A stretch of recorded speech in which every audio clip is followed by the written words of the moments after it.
नमस्कार, जय Shri Ram. Capital TV देख रहे हैं आप। मैं हूं आपके साथ पूजा। इस वक्त मैं अयोध्या के लता मंगेशकर चौक में मौजूद हूं। तो आज हम आपको बताएंगे कि इस चौक की खासियत क्या है और क्यों ये चौक जो है आज का सेल्फी स्पॉट बन गया है। हालांकि जैसा कि आप सभी जानते होंगे कि ये स्वर कोकिला लता मंगेशकर जी को समर्पित है। तो इस शो में मेरे साथ कैपिटल टीवी के editor in chief doctor Manish ji भी जुड़ेंगे, लेकिन उससे पहले आपको यहाँ की तस्वीरें दिखाते हैं। ज़रा देखिए ये लता मंगेशकर चौक कितना ज़्यादा खूबसूरत है। यहाँ पे तांबे का एक सितार जो है इसे यहाँ पे लगाया गया है और काफ़ी बड़े साइज़ का भी है और गोल करके ये जो सराउंडिंग है ये बिल्कुल चौराहे पे ये लता मंगेशकर चौक जो है वो मौजूद है। और सबसे बड़ी बात यह है कि अयोध्या से आप कहीं भी चले जाए आपको ऐसा चौक कहीं नहीं नजर आएगा। पहली बार लता मंगेशकर जी को समर्पित ये चौक यहाँ पे बनाया गया है। तो ये कहीं ना कहीं एक बहुत बड़ा समर्पण स्वर कोकिला लता मंगेशकर जी के लिए भी है। तो इस पर चर्चा करेंगे। मेरे साथ जुड़े हुए हैं कैपिटल टीवी के editor in chief doctor Manish ji. Sir, आपका बहुत बहुत स्वागत करती हूँ लता मंगेशकर चौक से। आज के डेट में ये चौक सबसे बेस्ट स्पॉट बन गया है, हर किसी का फेवरेट बन गया है। हर कोई आते हैं यहाँ पे फोटो क्लिक कराते हैं। इस चौक की क्या खासियत है और आपको कैसा लग रहा है ये चौक? देखिए, सबसे जो पहला रिएक्शन मेरा ये है कि भला हो देश में कांग्रेस पार्टी की सरकार नहीं है जी। नहीं तो यहाँ पे जवाहरलाल नेहरू, इंदिरा गांधी या राजीव गांधी की प्रतिमा लगी होती। क्या आपने लता मंगेशकर को श्रद्धांजलि दी है? जी। लता मंगेशकर हिंदुस्तान की वैसी पर्सनालिटी, स्वर कोकिला ऐसे नहीं कहा जाता। लाखों लोगों के दुख दर्द और बिल्कुल लोगों को सुकून देने वाली लता मंगेशकर, जिसके बारे में जो लोग संगीत से रुचि रखते हैं, संगीत के बारे में जानते हैं, संगीत के बारे में कहते हैं, उन्हें साक्षात सरस्वती का रूप कहा जाता था कि सरस्वती वास करती है लता मंगेशकर के गले में। बिल्कुल। और ये प्रधानमंत्री मोदी ने ये करके दिखा दिया। वीणा है, वीणा के अंदर माँ सरस्वती भी नजर आ रही है और लता मंगेशकर के नाम पे यहाँ पीछे उनकी तस्वीरें भी लगी हुई है और लगातार उनका भजन जो है इस चौराहे पे। तो जरा वो तस्वीरें भी हम अपने दर्शकों को दिखाते हैं। देखिए ये लता मंगेशकर चौक है और जब आप इसके राइट साइड में देखेंगे तो आपको एक लता जी की एक तस्वीर भी दिखेंगी। हालांकि ये पेंटिंग है जो यहाँ पे लगाई गई है। साफ सफाई का बहुत ज़्यादा ध्यान रखा गया और सबसे बेस्ट पार्ट ये है कि कोई भी अयोध्या घूमने आता है, रामलला के दर्शन करने आता है, तो वो एक बार ज़रूर यहाँ पे आएगा। आप यहाँ से गुजर रहे हो तो आपका मन ज़रूर करेगा कि भाई गाड़ी रोके और एक फोटो जरूर क्लिक करें। कोई को तो छोड़ दीजिए, प्रधानमंत्री मोदी जब गुजर रहे थे तो वो भी अपने आप को रोक नहीं पाए और यहाँ पे रुक के उन्होंने सेल्फी ली।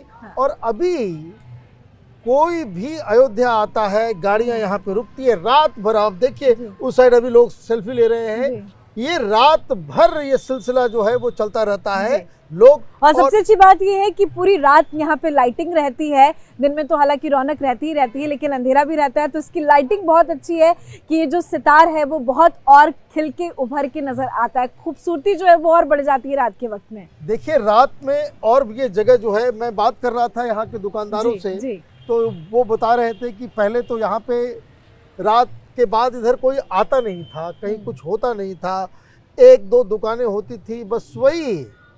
आज सबसे ज़्यादा कहीं रौनक है। अगर आप रात में आपको चाय पीना हो, 2 बजे रात में, 3 बजे भोर में, कभी भी कहीं भी आप यहाँ पे आ सकते हैं। यहाँ पे चहल पहल है। लड़के हो, लड़कियाँ हो, परिवार हो, बच्चे हो, सारे लोग यहाँ पे जो नज़र आते हैं। तो एक आप ये समझिए शहर अलग अलग चीज़ों से जाना जाता है। कुछ तस्वीरें ऐसी होती है किसी शहर की जिसको देखते ही वो शहर का वो पहचान बन जाता है। ये जो वीणा है, और ये देखिए क्या किस एस्थेटिक सेंस के साथ इस पूरे शहर को तैयार किया जा रहा है। ये सामने सितार है और उसके आगे आप देखिए सूर्यवंशी राजा के स्वागत के लिए जो दीवारें जो सड़क के दोनों तरफ, ये ठीक वैसा ही लग रहा है कि जैसे त्रेता युग में लैंप्स लगते होंगे और जिस तरह से उससे रोशनी निकलती होगी, ठीक वैसा ही स्वरूप यहाँ अयोध्या में दिया गया है। तो मुझे लग रहा है कि एक तो बहुत ही अच्छी पहल और अच्छी सोच, नीयत अच्छी, कि आप जो देश के लिए आगे बहुत सारा कंट्रीब्यूशन जिन लोगों ने किया है उनको आप स्थापित करें। ये मुख्य चौराहा है। एक सवाल मेरा आपसे है, लोग ये सवाल भी करते हैं कि लता मंगेशकर चौक वो भी अयोध्या में बनाना, ना ही यहाँ पे लता दीदी रही, ना ही उनका जन्म हुआ, यहाँ पे लता मंगेशकर चौक बनाना, क्या पीएम मोदी का ये विजन रहा होगा? क्या वो सोचते हैं और खुद वो इस चीज को प्रमोट कर रहे हैं? जो लोग इस तरह के सवाल उठाते हैं वो राजनीति से प्रेरित है। उनको लगता है कि भाई आपने महाराष्ट्र के एक आइकन को यहाँ पे जगह दे दी तो महाराष्ट्र में चुनावी फायदा हो जाएगा। अरे बाबा, कम से कम कुछ चीजों के समय, कुछ चीजों के लिए आपको चुनाव, राजनीति, उससे हटके, ये कोई भी पत्रकार के लिए सबसे आसान काम होता है। कोई पॉलिसी आई, कोई नीति, देखिए वो चुनावी फायदे के लिए, भाई चुनावी फायदे के अलावा तुम्हारा दिमाग कहीं जाता है? हम लोग स्टोरी कर रहे थे, आप देखिए यहाँ पे दुकानों में अलग अलग हिंदू प्रतीक चिन्ह लगे हुए हैं। बिल्कुल, मैं देख रहा हूँ बालाजी भी वहाँ पर नजर आ रहे हैं, वहाँ पे हनुमान जी भी नजर आ रहे हैं, वहाँ बलि भी नजर आ रहे हैं, महाबली भी नजर आ रहे हैं। तो सारा हिंदुस्तान, अयोध्या, सिर्फ अयोध्या कोई यूपी का शहर नहीं है, ये पूरे विश्व में हिंदुओं का एक आस्था का केंद्र है, पूरी दुनिया के हिंदुओं का। तो पूरी दुनिया में लता मंगेशकर नहीं आती? बिल्कुल बिल्कुल, पूरी दुनिया में। भाई ये कोई सवाल करे तो उनसे पूछे कि भाई तो फिर महाराष्ट्र के अंदर, कर्नाटक के अंदर ये इंदिरा गांधी, राजीव गांधी, नेहरू, ये गांधी, ये क्यों नजर आते हैं? वहां तो नहीं रहते थे ये लोग, फिर उनके नाम से वहाँ स्टेडियम क्यों, वहाँ उनके नाम से? ये बेकार की चीजें हैं। एक तो जब से पीएम मोदी यहाँ आ रहे हैं, अभी हाल ही में 30 तारीख को भी आए थे इनॉग्रेशन के लिए, तो जब जब वो आते हैं तो यहाँ जरूर थोड़ी देर रुकते हैं। अभी भी वो आए थे, 5-10 मिनट वो रुके, फोटो शूट कराया। योगी जी खुद यहाँ आके सेल्फी लेते हैं। कोई भी बड़ा नेता यहाँ पे आता है बीजेपी की तरफ से तो वो ज़रूर यहाँ रुकता है, लता जी को याद करता है। हालांकि ऑपोजिशन पार्टीज़ की तरफ से अभी तो कोई बड़े नेता पहुँचे नहीं है। अगर कोई पहुँचता भी है तो आपको क्या लगता है कोई यहाँ रुकेगा, 2 मिनट का वक्त बिताएगा? देखिए, मुझे लगता है अगर कोई पॉलिटिकल लीडर यहाँ से गुजरता हो, यहाँ नहीं रुकता हो बस इसलिए कि ये लता मंगेशकर चौक है, प्रधानमंत्री मोदी ने बनाया है। भाई देखिए, लता मंगेशकर के पैर की धूली नहीं है ये सब छुटभैये नेता। आप मुख्यमंत्री होंगे, अपने घर में होंगे, आप चुनाव जीत जाते हो, मंत्री बन जाते हो, किसी विभाग के मंत्री बन जाते हो, आप लता मंगेशकर के पैर की धूली के बराबर नहीं हो। सत्ता से इंसान की पहचान कभी नहीं होती है। इंसान अपने हुनर से जाना जाता है। तो कोई रुके ना रुके वो अपने छोटे बुद्धि का परिचय देगा। ये समझिए कि कोई मंत्री, कोई संतरी ही नहीं रुकता है, या यहाँ पे उसको लता जी के लिए कोई आदर सत्कार नहीं है, तो वो व्यक्ति ही छोटा है। वैसे लोगों के बारे में क्या बात करना। लेकिन हाँ, कुछ लोगों के दिमाग में ये कीड़ा जरूर घुसा हुआ है कि कहीं राजनीति, हाँ चलिए भाई, अगर राजनीति से सवाल कर रहे हो तो राजनीति ही समझ लीजिए आप।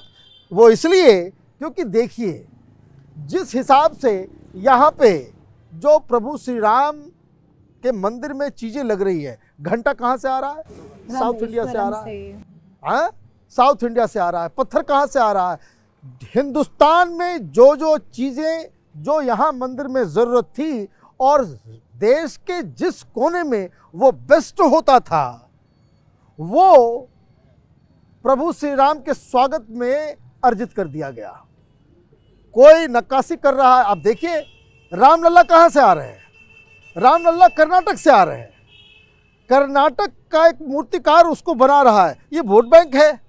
ये बुद्धिमती जिन लोगों की मारी गई है, वो हर चीज़ के अंदर वो राजनीति देखते हैं, वोट बैंक देखते हैं। भाई 3 रामलला की मूर्ति जो है वो उसको फाइनल में लाया गया, एक को चूज किया गया। वो साउथ इंडिया से आ रहा है, पत्थर राजस्थान से आ रहा है, कलाकार कहीं से आ रहे हैं, घंटी कहीं से आ रहा है। हर किसी का कुछ न कुछ कंट्रीब्यूशन, किसी का कुछ न कुछ कंट्रीब्यूशन है।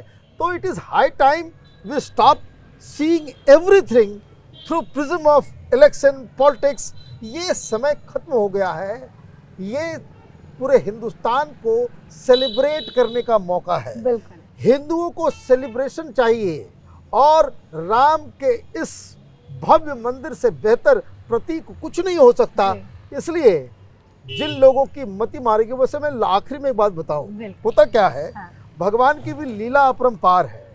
अगर आपसे कोई गलती काम करवाना चाहता है, आप गलत काम करें और फिर भी आप अपने आप को सही समझे, तो भगवान क्या करते हैं, मति मार देते हैं कि आप गलत कर रहे हो लेकिन फिर भी आपको लगता है कि नहीं मैं सही हूं। तो कुछ लोगों की मति अभी मारी गई है, भगवान ने मति को मार दिया है, वो जाने, उनका काम जाने।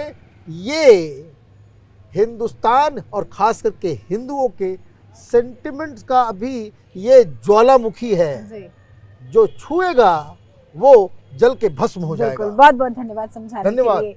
तो वाकई में ये बहुत ही खूबसूरत जो है लता मंगेशकर चौक है, आप इसका नज़ारा देख सकते हैं। पीएम मोदी ने भी कई बार कहा है कि आप यहाँ पे आइए, रुकिए, लता जी के लिए थोड़ा सा वक्त निकालिए, और जो भी यहाँ पे आता है रुकता ज़रूर है, क्योंकि ये इतना खूबसूरत है कि आपका दिल भी नहीं मानेगा कि आप यहाँ से यूं ही गुजर जाए और यहाँ पे 2 पल के लिए आप रुके ही ना।